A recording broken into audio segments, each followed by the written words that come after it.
اس سارے معاملات کے اندر بہن بھائی بیوی شوہر ایک دوسرے کے اوپر پورے خاندان کو لے کے جو پوری یہ زندگی عائلی زندگی ہے، اس کو مزید خوبصورت بنانے میں اور کیا کردار ادا کیا جائے؟ اور نبی کریم صلی اللہ علیہ وآلہ وسلم کی جو تعلیمات رہی ہیں، جو ان کا عمل، سب سے پہلا میں کہتا ہوں کہ عمل رہا، وہ عمل مزید ہمیں بتائیے۔ میں یہ کہنا چاہوں گا کہ دنیا میں جتنے بھی مذاہب پائے جاتے ہیں تقریباً ان کا میں نے مطالعہ کیا تقابلی طور پر۔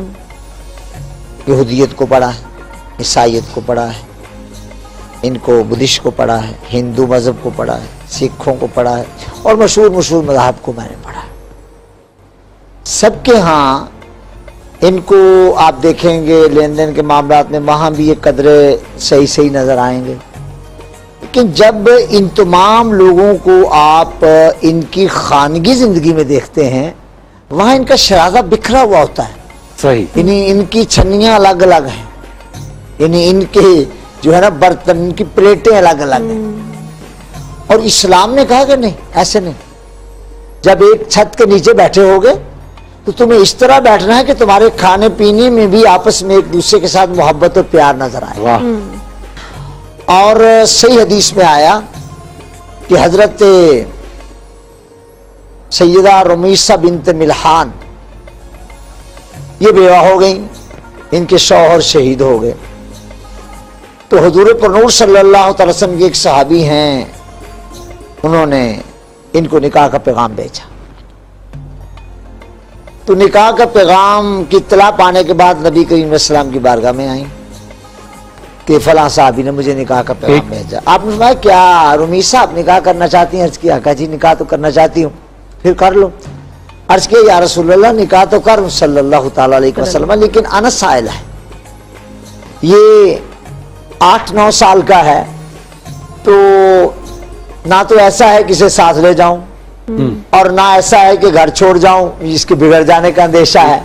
انس سائل نہ ہوتا تو میں نکاح کرتی۔ اب بس اتنی بات ہے، تم ایسے کرو کہ انس کو میرا بیٹا بنا دو، اس کو میرے گھر چھوڑ جاؤ، آپ نکاح کر کے چلے جاؤ ان صحابی کے گھر، غالباً ان کا نام حضرت جابر ہے، تو ان کے گھر تم چلی جاؤ۔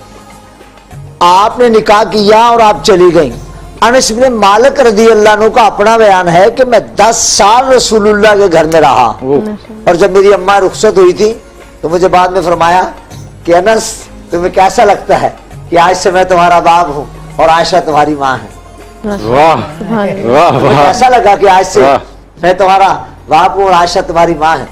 اور فرماتے ہیں 10 سال سرکار کے گھر میں رہا، ایک دن بھی مجھے نہیں جھڑکا۔ مجھے اماں عائشہ سودا لینے بھیجتی، میں بازار چلا جاتا، راستے میں جاتے جاتے مجھے میرے ہم عمر مل جاتے، میں ان کے ساتھ کھیلنے لگ جاتا۔ تو اماں عائشہ نے کئی بار عرض کیا کہ یا رسول اللہ یہ دیکھیے انس جو ہے اس کو کب کا بھیجا ہوا سودا لینے کے لیے، اب تک نہیں۔ تو میں اچھا عائشہ میں دیکھتا ہوں، ڈانٹ دیجئے، میں اچھا میں دیکھتا ہوں۔ دیکھا انس کہہ رہے انس تمہاری اماں نے سودا لینے بھیجا تھا اور تم یہاں کھیل میں لگ گئے۔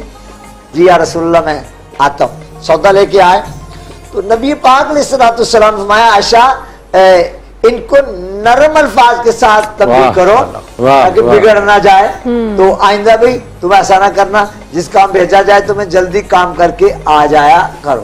سر اگر